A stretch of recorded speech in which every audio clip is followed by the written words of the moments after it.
A Bíblia diz que quando o Espírito Santo desceu, e eu vou ler esse texto depois. E o mais interessante é que eles estavam reunidos no cenáculo e, de repente, diga de repente. De repente aconteceu.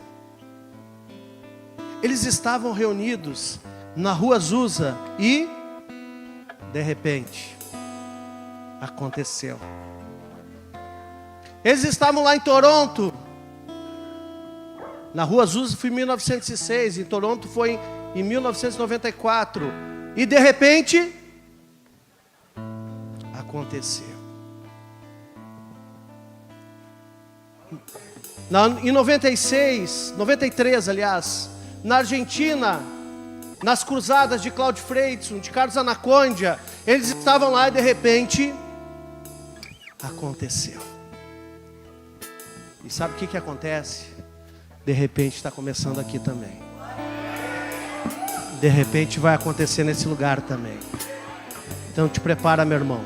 Te prepara, porque nós estamos na era do Espírito Santo.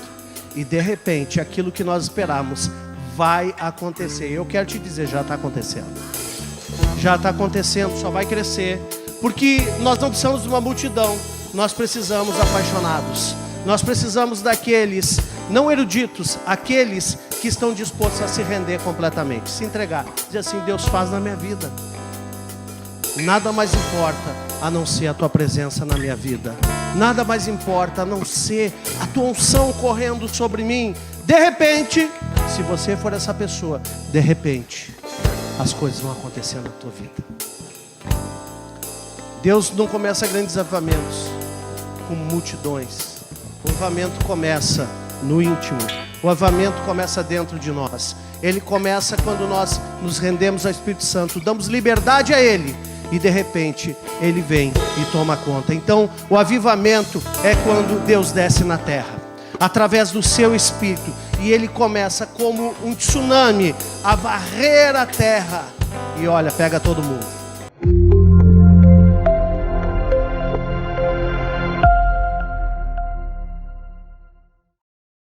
Queridos, existe muitas teologias por aí. Pessoas que dizem que, pastor, mas Pentecostes não é a festa do Velho Testamento. As festas bíblicas não são do Velho Testamento. Olha, eu não sei como é que alguém pode pensar que o Velho Testamento não vale mais nada. Alguém pode dizer assim, não, mas isso é do Velho Testamento, nós estamos no tempo da graça. Exatamente. Mas a graça só existe porque a lei existe. Se não houvesse lei, não precisava de graça. A lei propôs um jugo, sim, e a graça tirou o jugo, o peso, mas não invalidou a lei. Amém, queridos? Vamos ler, eu quero começar hoje à noite lendo rapidamente o que Jesus fala sobre isso. Então, para aqueles que tinham essa crença no seu coração, achando que a lei não vale mais nada, então vamos ver o que Jesus fala na sua palavra. Mateus capítulo 5, 17. E hoje, em homenagem à festa de Pentecostes, Shavuot, eu trouxe a Bíblia hebraica para ler alguns textos aqui, numa tradução que vai ser um pouco diferente, tá? Porque essa tradução a gente não encontra nesses aplicativos da internet. Então eu vou ler aqui na Bíblia hebraica, para vocês terem uma proximidade maior dos textos originais, com viés judaico, que é a origem desses textos. Ok? Vamos lá então. Na Brit Hadashah, que é o Novo Testamento, no capítulo 5, a partir do versículo 17, você pode acompanhar na sua Bíblia, tá? Diz assim: não pensem que vim abolir a Torá e os profetas. O que é Torá? Torá, a palavra Torá, ela é uma concatenação de algumas palavras, e a Torá representa ensino, mas também representa a lei do Senhor. Então, quando se fala Torá no hebraico, está falando da lei dos 10 mandamentos, o decálogo, ou está falando da lei de Moisés, todas aquelas leis cerimoniais que existiam para a época para os judeus, mas também está falando dos 5 primeiros livros da Bíblia, que nós chamamos de Pentateuco. São eles: Gênesis, Êxodo, Levítico, Números, Deuteronômio. Amém? Então vamos lá. Então o que ele diz? Jesus está falando, ó, eu não vim abolir a Torá ou os profetas. Quem são os profetas? Aqueles livros proféticos que nós temos, como por exemplo Isaías, Jeremias, profetas maiores, profetas menores, por exemplo Amós, Obadias. Lembra desses livros? Então Jesus não veio abolir a Torá e não veio abolir as palavras que foram dadas pelos profetas. Está claro isso? Olha o que ele diz: não vim abolir, mas vim completar. Uau, então Jesus veio completar, ele veio consumar. Sim, é verdade, digo a vocês, até que os céus e a terra passem, nem mesmo um Yud, que é uma letra do alfabeto hebraico, Yud, para nós é um tio, mas é um Yud, é uma espécie de um I, no alfabeto hebraico, tá? Ou um traço da Torá, ou da lei, passará. Não, até que todas as coisas que precisam acontecer tenham ocorrido. Portanto, quem desobedecer a menor dessas mitzvot, o que é mitzvot? Mandamentos. Quem desobedecer o menor desses mandamentos e ensinar outras pessoas a agirem da mesma forma, será chamado menor no reino do céu. Mas quem obedecer a elas, ensinar dessa forma, será chamado maior no reino do céu. Pois eu lhes digo, a menos que a sua justiça seja muito maior do que a dos mestres da Torá e dos Prushim, vocês não entrarão no reino dos céus. Quando ele fala mestres das Torá e Prushim, está falando dos escribas e fariseus.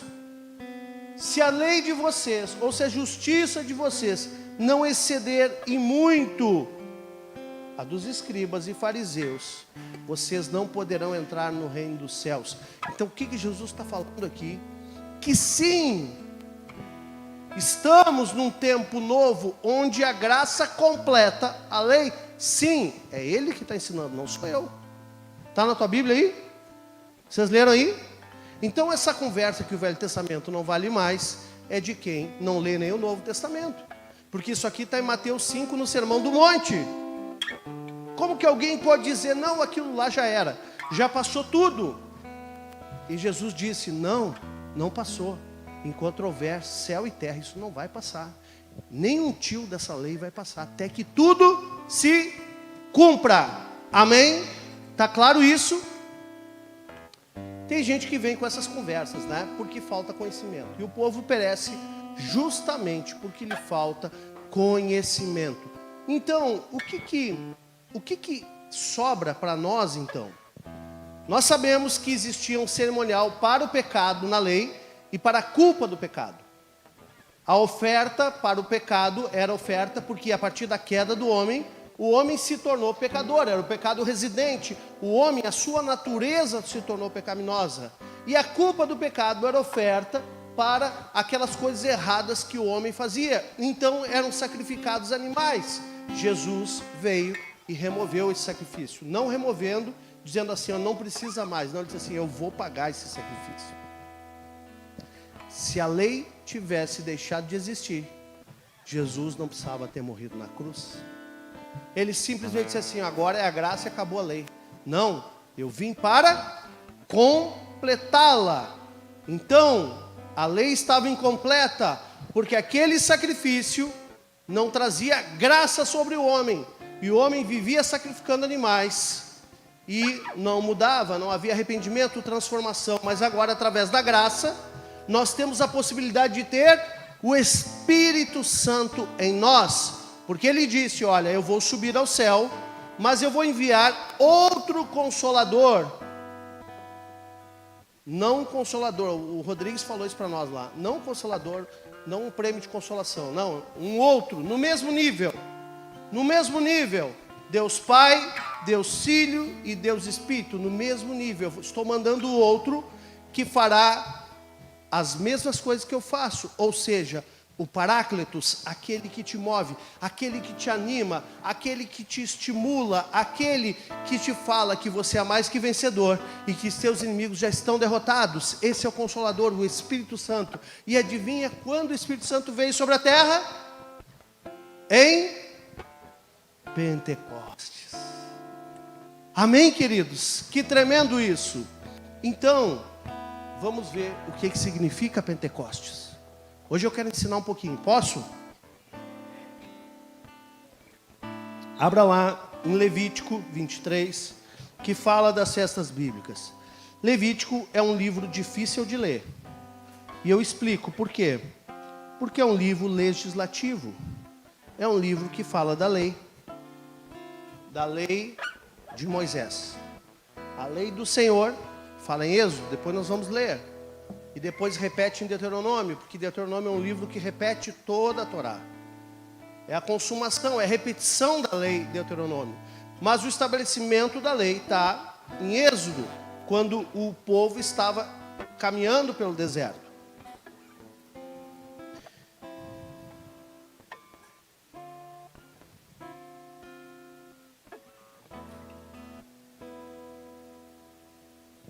No capítulo 23 de Levítico, até o 15, Levítico hebraico é Vaikra.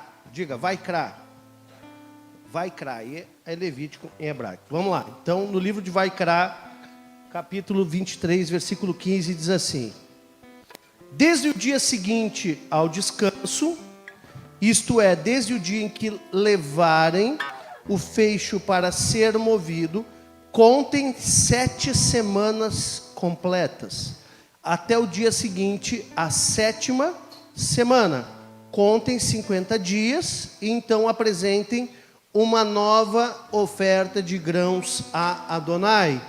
Levem pão de seus lares para o movimento, 2 pães feitos com 4 litros de farinha pura, assados com fermento, como primícias para Adonai.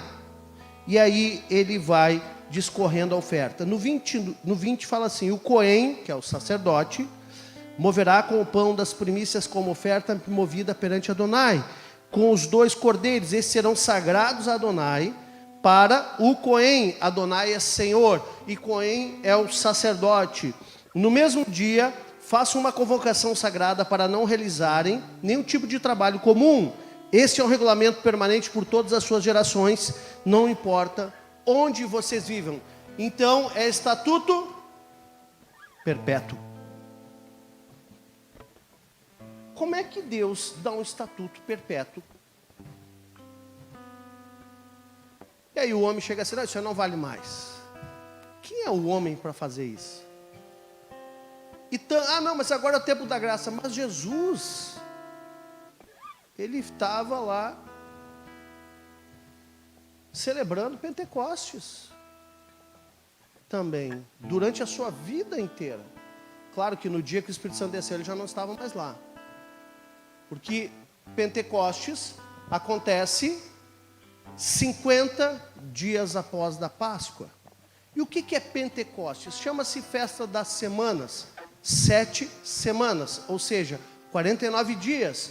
Então, tem a Páscoa, e ele diz aqui no texto que nós acabamos de ler, que depois do último descanso, e aí há uma divergência teológica, se esse descanso é o Shabat do 7º dia, do sábado de Páscoa, ou é o descanso da semana de Páscoa, né? Existem 2 correntes teológicas que falam sobre isso, mas depois do último descanso, ou seja, do último Shabat, ali se conta 7 semanas, e essas 7 semanas, elas eram discorridas, o homem fazendo a plantação e colocando uma fita nos primeiros frutos, porque no final da festa do Shabat, inclusa na festa do Shabat, existia uma festa dentro da Páscoa, da Pêssar, existia uma festa chamada Bicurim, que era a festa das primícias. terminando a festa das primícias, os agricultores, porque essas festas bíblicas são festas agrícolas, Pêssar, Shavuot e Sucote, que é Páscoa, Pentecostes e Tabernáculo, são festas agrícolas. Então, o homem, eles, nessas 49 semanas, eles iam, nos primeiros frutos que a plantação dava, eles iam marcando como uma fita, os primeiros frutos, porque depois, quando chegasse o dia de Pentecostes, era o dia da colheita. E aí, eles entregavam, então, a primícia da colheita ao sacerdote. Aqui o texto fala sobre isso. Então, Pentecostes é uma festa agrícola, é uma festa de preparação para uma grande colheita. Vou repetir, a festa de Pentecostes é uma festa preparativa para uma grande colheita. E sabe quando é que a colheita chegou? Quando em Pentecostes o Espírito Santo desceu, 3.000 almas se converteram. Amém? Deus está nos visitando em Pentecostes. E milhares vão se converter. Semana que vem o Bruno Erulo vai estar aqui. Sabe quantos líderes esse homem já ministrou no seu ministério? 6 milhões. E ele vai vir ministrar para 200 aqui. Amém? Eu espero que você seja inteligente e seja um desses. Se você tem fome e sede de Deus, você precisa estar aqui. Porção dobrada do Espírito Santo. Se você realmente está interessado nesse avivamento, você não pode estar em outro lugar, sábado de noite e domingo de manhã, a não ser aqui, para receber porção dobrada do Espírito Santo. Porque é isso que vai acontecer para aqueles que vierem. Amém? Amém. Então, a festa de Pentecostes é uma festa de colheita. É uma festa, você está esperando uma colheita na tua vida? Profeticamente chegou o tempo da colheita. As coisas vão acontecer na tua vida. Estamos em Pentecostes. As 49 dias ou 7 semanas de preparação terminaram. Agora é a hora de nós começarmos a entrar na colheita. A tua vida vai entrar na colheita essa semana. Eu estou liberando essa palavra profética, viu? A tua vida vai entrar em colheita nessa semana. Você nem sabia por quê. Sabe por quê? Porque chegou o tempo da visitação, chegou o tempo da colheita, chegou o tempo de colher os frutos. Porque aquele que semeia com lágrimas, com júbilo vai ceifar. Está na palavra de Deus. Chegou o tempo de você se alegrar, meu irmão. Com júbilo, você vai entrar numa grande e poderosa colheita. Seja na vida pessoal, seja na vida ministerial. Chegou o tempo da colheita. Pastor, mas essa palavra é do Velho Testamento. Mas está acontecendo. Jesus nos deu direito a entrar em todas as bênçãos que Ele, como verbo, tabernaculou entre nós. Já tinha deliberado antes dele vir à terra.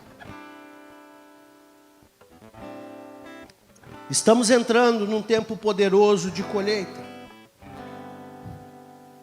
Mas tabernáculos também não se refere, não aponta somente para a descida do Espírito Santo. Na verdade, tabernáculos aponta para a intronização do Filho. Porque lá em João fala que, olha, eu preciso ir e eu enviarei outro Consolador.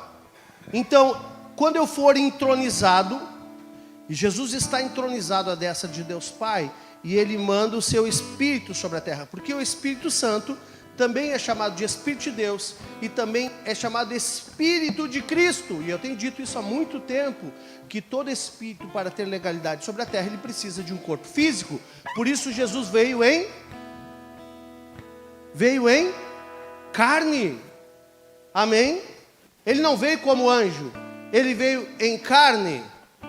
E se alguém destrói a sua carne, não pode estar na terra, é verdade ou não é? Parte na hora. Jesus veio em carne sobre a terra. E aquele corpo físico teve o nome dado de Yeshua, o Filho de Deus. Mas o Espírito que habitava nele foi o mesmo que fecundou Maria, chamado Espírito de Cristo, Espírito Santo. E esse Espírito gerou um corpo físico a partir de Maria. E aí em Atos 1, a Bíblia diz que quando aqueles homens estavam vendo Jesus subir aos céus, eles disseram assim: varões galileus, não se preocupem, o que vocês estão olhando aqui? Esse mesmo Jesus que está subindo, ele voltará nas nuvens para arrebatar a sua igreja. Mas ele foi aos céus, agora já num corpo glorificado, a partir da ressurreição. Quando ele chega lá para ser entronizado, ele envia o seu Espírito. Então, por que nós somos o templo do Espírito? Porque todo Espírito precisa de um corpo para ter legalidade sobre a terra. Então agora ele manda o seu Espírito, e esse Espírito habita na igreja. Habita em nós, a igreja do Senhor, a noiva de Cristo. E por isso nós somos a noiva de Cristo e não a noiva de Jesus, porque Jesus, ele subiu aos céus e está entronizado, mas do seu Espírito ele manda sobre a terra, e agora ele não se move mais no corpo de Jesus, mas ele se move no corpo da igreja, a noiva de Cristo. Amém? E ele se move sobre a terra através de nós. Por isso que os demônios também, eles querem as pessoas, que para eles terem legalidade para fazer a obra do mal sobre a terra, eles precisam tomar as pessoas. Você está entendendo? Então nós somos a noiva de Cristo. Nós somos aqueles que carregamos esse Espírito em nós. A partir do momento que nós somos essa noiva, o Espírito está em nós. Qual é a diferença do homem para o tempo do Antigo Testamento e para hoje, no tempo da graça? No Antigo Testamento, o homem, ele vivia através do direcionamento profético dos profetas. Aquilo que Deus descia do seu Espírito sobre a terra, tomava o profeta entregava o oráculo de Deus, a palavra profética, a mensagem, e aí o homem recebia orientação através dos profetas. Fora isso, ele precisava consultar o livro da lei, ir na sinagoga todo sábado às 10 horas da manhã, escutar a paraxá da semana, para ter aquela porção de instrução na lei do Senhor. E mesmo assim, estudando tanto, eles continuavam pecando e continuavam sacrificando cordeiros. Mas aí veio Jesus para mudar a estação. Ele se deu em sacrifício. Então agora o homem não precisa mais fazer sacrifício de animais pelo pecado e pela culpa do pecado, até porque não existe mais templo. Embora os judeus ortodoxos que não conhecem Jesus só não o fazem hoje porque não existe mais templo. Se existisse, eles fariam. Mas nós vemos então que Jesus pagou esse preço para que nós possamos hoje ter livre acesso ao Pai, não através de um templo físico, mas como templos do Espírito. E a Torá, e a lei agora ela foi inscrita nos nossos corações. É claro que nós temos que estudar a palavra, temos que ler a Bíblia, mas nós temos alguém em nós que é o primeiro passo em direção ao pecado. Esse alguém acende uma luz vermelha que diz assim: ó, não peca, isso está errado. Amém? Essa é a melhor época da história, a época em que nós temos o Espírito Santo conosco. Amém? E o Senhor quer que você seja um apaixonado por Ele. O Senhor quer que você seja um apaixonado pelo Espírito Santo, que você desenvolva esse relacionamento e consiga, através desse relacionamento, ter uma vida de resultados, como Ele desenhou para a tua vida. Amém, queridos? O que o Senhor tem é poderoso para a tua história, mas você vai ter que parar para ouvir o Espírito Santo. Estava conversando ontem, né? Anteontem, com o Eliandro, com a Rita. Estive lá visitando eles, estava conversando com eles sobre isso, porque hoje em dia não tem mais crente desavisado. Aquele que ouve o Espírito Santo, ainda que ele não conheça alguma coisa da palavra, mas se ele tem comunhão com o Espírito Santo vai falar com ele. Amém? Esse é o acesso que o Senhor nos deu. Agora, o Pentecostes também é uma celebração que tem a ver com a entrega da Torá. E quando eu falo Torá, eu falo do Decálogo, os 10 mandamentos que foram entregues para Moisés lá no Sinai. Quem lembra disso? Então, Deus entrega os 10 mandamentos, ou seja, entrega a regra de vida, um manual para o homem, um código de conduta para o homem viver nessa terra. Deus entrega isso para o homem.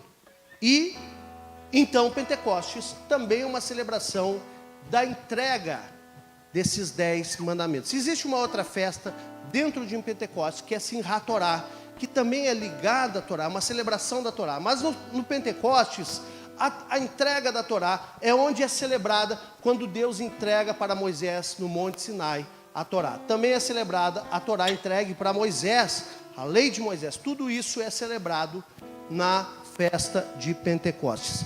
E eu quero ler aqui e comentar um pouquinho os 10 mandamentos. Quem conhece os 10 mandamentos? Quem conhece? Qual é o primeiro mandamento?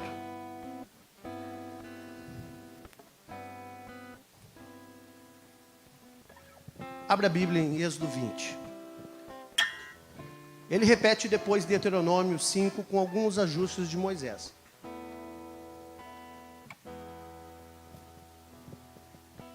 Mas o primeiro mandamento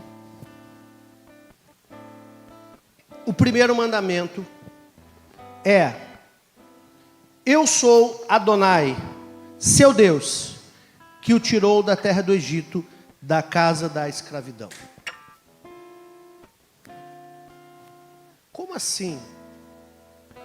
Eu sou o Senhor, que te tirei da casa do Egito, da escravidão. O primeiro mandamento, e aqui na Bíblia judaica, tem um Aleph, que é a primeira letra do alfabeto hebraico. O Aleph também significa né? Porque os números em hebraico são letras. Então o alfabeto hebraico também, ele representa números. Então tem um Aleph bem grande aqui, mostrando esse primeiro mandamento. Eu sei que tem algumas traduções que muitas vezes não ficam exatas. Por isso que hoje eu estou trazendo a Bíblia judaica, para a gente ter uma compreensão melhor. Então o primeiro mandamento é a própria declaração que Ele, Adonai, é o Deus, o único e vivo Deus de Israel. Amém? Como é que está escrito aqui? Eu sou o Senhor teu Deus, que te tirei da terra do Egito, da casa da servidão. Amém. Eu sou o Senhor.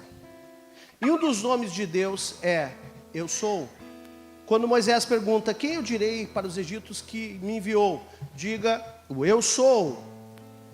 Quem lembra disso, do nome de Deus? Hein? Transliterado por Yahvé, Jeová, mas é YHWH. Nós falamos isso na escola de líderes, lembra? Então, eu sou, e a representação disso é, tudo que você precisa que eu seja, eu serei na tua vida. Então Deus é a solução para tudo nas nossas vidas. E o primeiro mandamento é o reconhecimento disso. O primeiro mandamento é o entendimento que Ele é o Senhor. Ele é o Adonai. E por isso os judeus celebram, porque eles têm um Deus que é vivo e real. E nós deveríamos celebrar também porque nós temos um Deus que é vivo e é real em nossas vidas. Amém? O segundo mandamento é: não tenha outros deuses além de mim.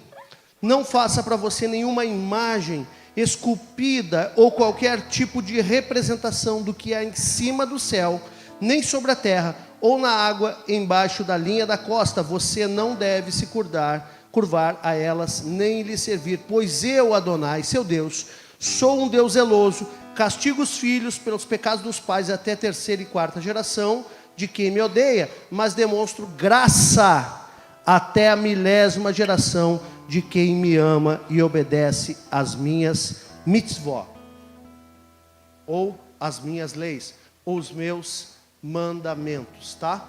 Então, mitzvot é mandamentos, tá? Então, o que ele está dizendo aqui? Você não vai fazer nada, nenhuma imagem na terra, porque nós, homens, somos a imagem de Deus na terra. Deus falou, Gênesis 1:26, olha, façamos o homem a nossa imagem conforme a nossa semelhança. Então Deus não precisa de outra imagem. Deus já fez a sua imagem na terra, não para ser adorada, mas para adorá-lo. Amém? Então o homem é a imagem de Deus na terra, e esse homem não foi feito para ser adorado, foi feito para adorar a Deus. E Deus está falando, agora vocês não vão fazer outra imagem, vocês vão reconhecer que vocês são a minha imagem na terra. E aí ele diz, vocês têm que me adorar. Não é isso que ele diz? Né? Vocês não vão adorar outras coisas, vocês vão me adorar. Em outras palavras. E esse é o sentido. Será que isso mudou? Será que isso é Velho Testamento, não vale mais? Será que é isso?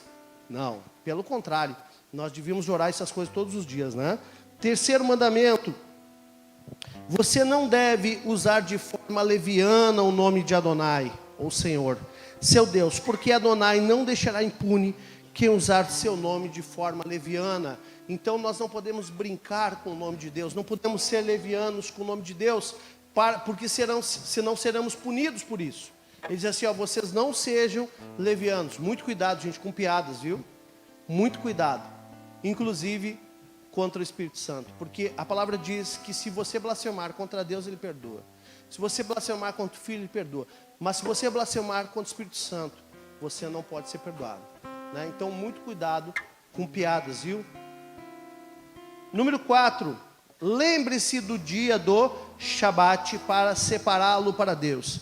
Você tem 6 dias para trabalhar e realizar todas as suas tarefas. Presta atenção. Você tem 6 para trabalhar e realizar todas as suas tarefas. Mas o 7º dia é um Shabat para Adonai, seu Deus. Não realize nele nenhum tipo de trabalho, nem você, nem seu filho, nem sua filha, nem seu escravo de trabalho. Perdão, nem seu escravo, nem sua escrava, nem seu gado, nem o estrangeiro que está com você dentro dos portões de sua propriedade. Pois em 6 dias Adonai fez os céus e a terra, o mar e tudo que nele existe, mas o 7º dia descansou. Esse é o motivo de Adonai ter abençoado o dia, o Shabat, e de tê-lo separado para si. Então, aqui é um assunto também que há muita divergência. Eu quero falar um pouquinho sobre isso. O Shabat é bíblico e inegociável. A divergência que há é que muitos adotam, e o costume judaico é que o dia do sábado é o dia do Shabat, né? Muitos judeus praticam até hoje. Se você for a Israel, você chega lá em Israel, e aí quando chega no dia do sábado, os elevadores, você não aperta o botão do elevador no hotel, né? Eu te passei por essa experiência lá. O elevador, ele para em todos os andares para você não precisar apertar o número. Então eles são radicais, os judeus são radicais, que o sábado é o dia do Shabat, ponto final. Isso vem da cultura judaica, mas está aqui no Decálogo também. Agora, Jesus disse, eu sou o Senhor do sábado, e Jesus curou no sábado. E Jesus também disse que os sacerdotes violavam o Shabat, porque no dia de sábado eles estavam trabalhando, né, na sinagoga, eles estavam ministrando. Então, como é que nós podemos entender isso aí? O princípio do Shabat, ele é maior do que o dia do sábado. Amém? O que você precisa entender é que, sobretudo, você precisa separar um dia para Adonai, um dia para o Senhor. E na tradição judaica, esse dia era o dia do sábado. Porém, há uma outra tradição que vem diferente dessas, que é, quando Jesus ressuscitou, ele ressuscitou no domingo. E muitos aderiram o domingo como o dia do Senhor. Essa tradição se estabeleceu na história, porque você pode ver, tem até gente que trabalha no sábado, mas é muito difícil algum comércio, alguma coisa funcionar no domingo, é verdade ou não é? Agora, nos últimos tempos, até está mudando um pouco isso na nossa contemporaneidade, tá? Mas, de praxe, o sábado até tudo bem, mas no domingo não. Domingo é dia de ficar com a família, domingo é dia do Senhor. E por isso que na época dos judeus e até o dia de hoje, a celebração, o culto, o serviço acontecia no sábado, ou acontece no sábado de manhã, às 10 horas. As sinagogas funcionam até o dia de hoje. E a maioria das igrejas que vieram depois de Jesus, eles têm os seus cultos quando? No domingo, justamente por isso. Então não importa se você separa o sábado ou domingo, você precisa um dia de Shabat. O que é dia de Shabat? É um dia de descanso e um dia que você dedica ao Senhor. Está entendido isso? É um dia que você dedica ao Senhor. Amém? Esse é o princípio. O princípio Shabat significa descanso. E Jesus fala, eu sou o Senhor do descanso. Eu sou o Senhor do Shabat. O nosso descanso está nele. Mas a gente precisa separar um dia. Não interessa se é domingo, sábado, segunda, terça, quarta ou quinta ou sexta. Mas você precisa separar um dia para o Senhor e para descansar. Amém, queridos? Está entendido esse princípio? Glória a Deus. Vamos lá. Estamos revisando, hein? Até aqui, 1, 2 e 3 são voltados para Deus. O Shabat também é voltado para Deus, que é a questão de você ter um dia para Ele, ok? Agora, quando começa agora no quinto, ele já começa a dar uma instrução para a família. Ele diz assim, ó, honre o seu pai e a sua mãe, para que viva muito na terra que Adonai, seu Deus, deu a você. Então é o primeiro mandamento com promessa. Que mandamento é esse? Honra. Eu preciso tratar o caráter de vocês, para vocês serem homens e mulheres de honra. Então vocês vão aprender em casa, honrar pai e mãe. E se vocês entenderem isso, vocês vão ter longevidade. Se vocês forem desonrados, se vocês desonrarem, vocês vão ter vida curta. Mais ou menos isso. Então, quem quer viver muito, precisa aprender a honrar pai e mãe. E eu quero te falar um pouquinho sobre o que é honrar pai e mãe. Honrar pai e mãe é respeitar, sim. Honrar pai e mãe é cuidar, sim. Honrar pai e mãe é amar, sim. Mas no sentido original, honrar pai e mãe também é, depois, na velhice, sustentá-los. Honrar pai e mãe significa, ó filhos, preste atenção nisso. Quando teu pai e a tua mãe estiver numa idade que eles não podem mais viver sozinhos, nós precisamos assumir a sua manutenção, o seu sustento e o seu cuidado. Isso é princípio da palavra. Estão chocados, né? Estão chocados, né? Mas é assim. A honra bíblica é um pagamento. Por isso que lá em Romanos 12 diz assim, ó, vocês têm que pagar. A quem vocês devem respeito, respeito. A quem vocês devem imposto, imposto. A quem vocês devem tributo, tributo. E a quem vocês devem honra, pague a honra. Então, a honra é pagamento. E nós aprendemos isso com nosso pai e a nossa mãe. Então, tudo aquilo que nós devemos fazer na direção deles, nós precisamos fazer. E devemos pagar. Amém? Tão poderosa essa palavra, né? Aí alguém diz assim, mas meu pai e minha mãe não valem nada. Já ouvi isso, tá? Meu pai é um sem vergonha, aprontou a vida inteira, minha mãe não vale nada. Não interessa.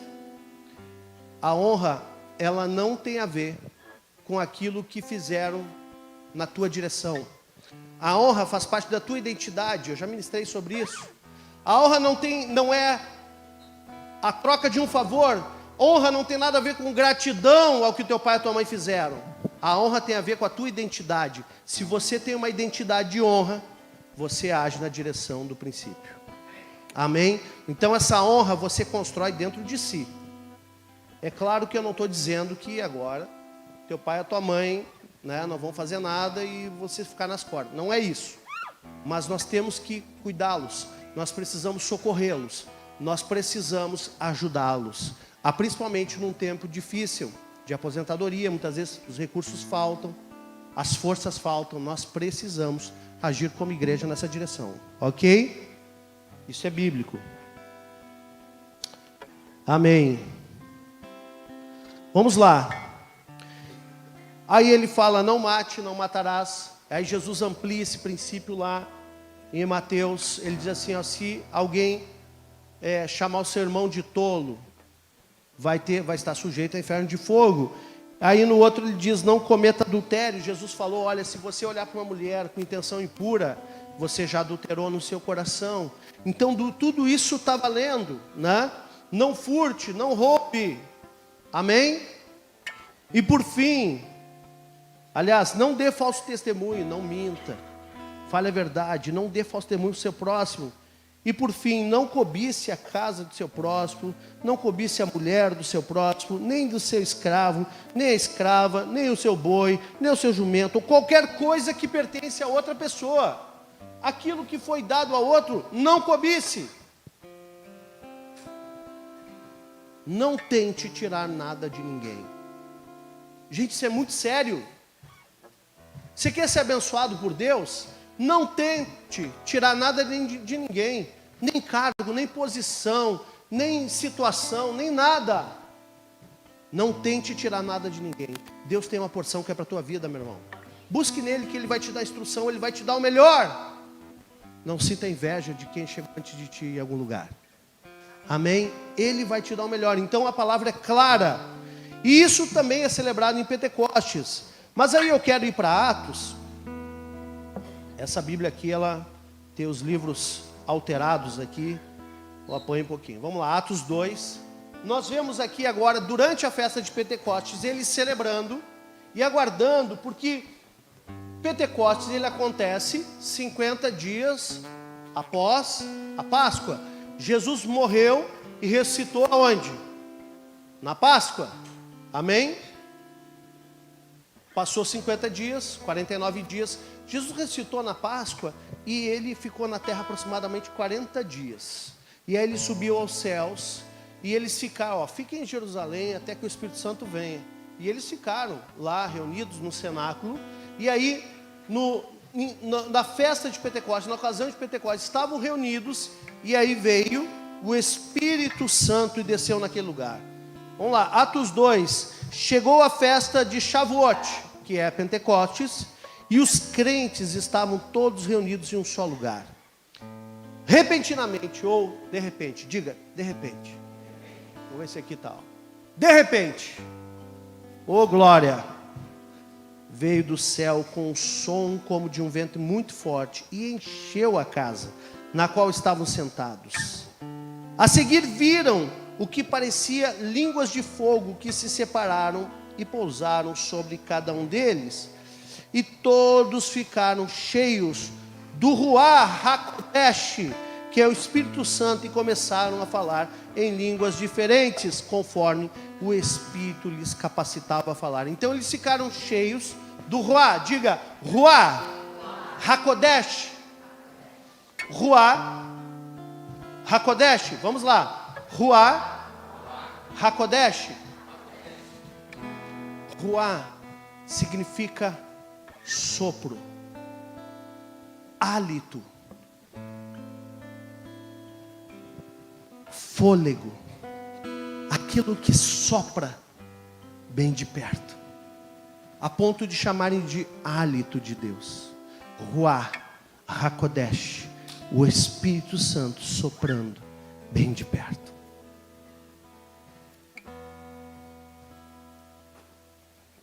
Nós vimos que eles começaram a falar em novas línguas.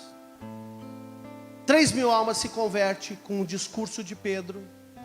Algo inédito naquela época. Sabe por quê? Porque chegou o tempo da colheita. O Ruach soprou. E aí, a colheita chegou. E hoje, o Ruach está soprando aqui. Tua colheita chegou, meu irmão. Quem tem ouvidos, ouça que o Espírito diz à igreja. A colheita é uma estação. Existe o tempo de semear, mas existe o tempo de colher. E eu vou te falar de novo. A colheita chegou, porque chegou a estação da colheita. Amém?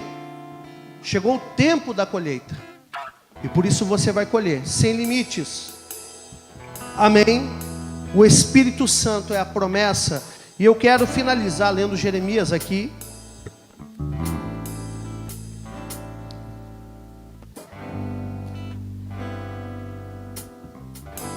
Jeremias capítulo 31, versículo 31. Deixa eu ver aqui. Essa Bíblia aqui é complicada. Capítulo 31, versículo 31, ou 30, versículo 30. Vamos ver se dá certo.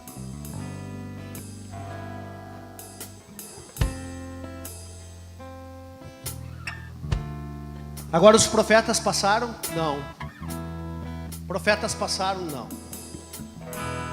Nem um tio da lei dos profetas vão passar enquanto houver céu e terra. É isso aí. Eis que estão chegando os dias, diz Adonai, quando eu farei uma nova aliança com a casa de Israel e com a casa de Judá, casa de Israel e com a casa de Judá. Israel é o território, o povo, mas Judá é onde tinha todo o sistema religioso na época, onde ficava Jerusalém. Ela não será como a aliança que fiz com seus pais num dia que tomei pela mão e tirei da terra do Egito, porque eles violaram a minha aliança, ainda que eu, de minha parte, tenha sido como marido para eles. Por isso que no Velho Testamento a Bíblia diz que Deus tem Israel como esposa. No Novo Testamento, Jesus vê a igreja como noiva, mas no Velho Testamento a Bíblia trata Deus como marido de Israel, Israel como esposa. E ele diz: ainda que eu da minha parte tenha sido como marido para eles, diz Adonai, pois esta é a aliança que farei com a casa de Israel depois daqueles dias, diz Adonai, porém a minha Torá, a minha lei dentro deles, e as escreverei em seu coração. Serei o Deus deles, e eles serão o meu povo. Nunca mais nenhum deles ensinará seu companheiro ou membro da sua comunidade ou seu irmão o seguinte: conheça Adonai, porque todos me conhecerão, desde o menor deles até o maior, porque eu perdoarei os pecados deles e nunca mais me lembrarei de seus pecados. Essa é a promessa de uma nova aliança que Jeremias profetizou. Uma nova aliança que nós sabemos que essa nova aliança foi feita através do sangue de Jesus. E aí ele diz o seguinte: olha, eu farei uma nova aliança, porque vocês desprezaram a primeira aliança. Mas nessa nova aliança eu vou colocar a Torá no coração de vocês. Ou seja, eu vou colocar a lei no coração de vocês. Então, sabe todas aquelas horas que as pessoas ficavam decorando ali os 613 mitzvot ou mandamentos da lei, eles ficavam agora sabendo que isso estava dentro do homem, não por uma decoreba, mas porque tinha alguém que estava constantemente dizendo: olha, não vai por aí, não faça isso, vai por aqui. Amém? Agora a Torá está no nosso coração. Sabe por que ela está no nosso coração? Porque ela só pode estar lá por causa do Espírito Santo. Ele é aquele que anuncia a Torá em nossos corações. Ele é aquele que nos ensina todas as coisas. Porque Torá, lembra que eu disse que Torá tem a ver com ensino. Então o Espírito Santo ensina todas as coisas. Quando você não sabe de alguma coisa, você pergunta para ele: Espírito, me ensina isso, eu não sei, me ajuda.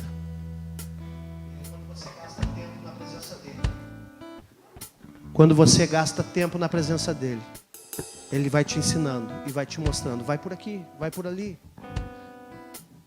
Por isso, como eu estava falando com os irmãos ontem, o segredo é ouvir e obedecer ao Espírito Santo. Então em Pentecostes agora nós podemos celebrar e agradecer, porque o Espírito Santo está nas nossas vidas. E nós não andamos mais desavisados. A Torá está em nossos corações. A lei está em nossos corações. A unção, o Espírito está em nossos corações. E hoje Ele nos guia para todos os lados, por onde nós devemos andar, por onde nós podemos ter uma vida assertiva por essa terra. Amém?